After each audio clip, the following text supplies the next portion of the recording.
is a huge irony that this country fought for hundreds of years to free itself from colonial domination and did so, and now a new empire, the empire of the Troika, the ECB, the IMF, the European Commission, are telling us that we must sell our forest heritage in order to pay off the gambling debts of bankers and bondholders.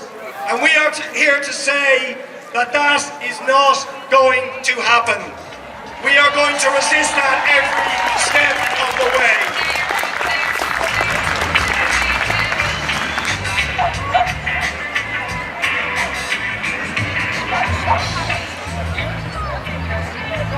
Thanks very much for giving us the time and space, to all organisers. Have a great day. Dear friends, we're going to stand together and keep our forests Irish. Our choice of location is very symbolic.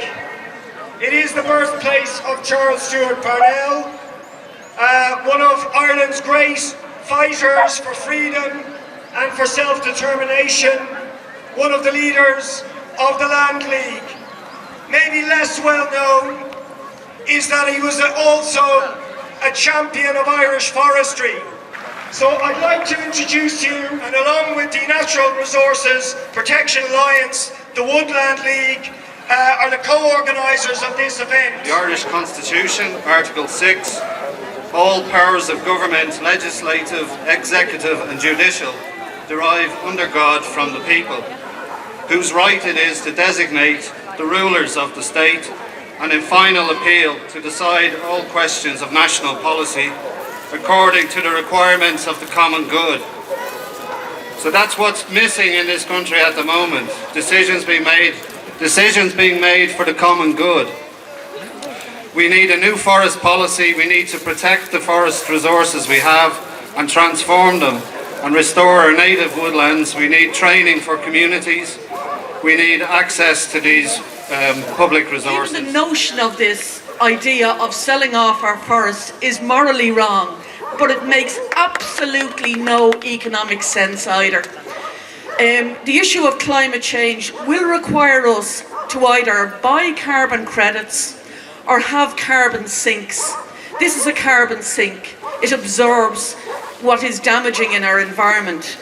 And essentially what we need to do is we need to have more of this. We need to have a proper forestry policy that will mean that we don't have to spend hard cash, but we can have something as beautiful as this,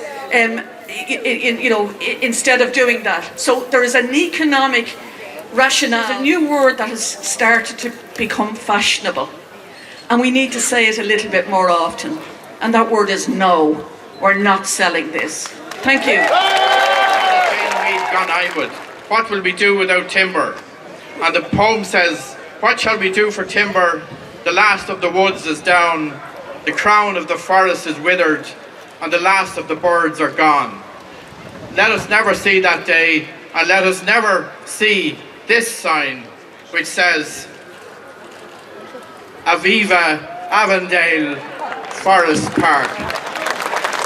Say no to this sell-off.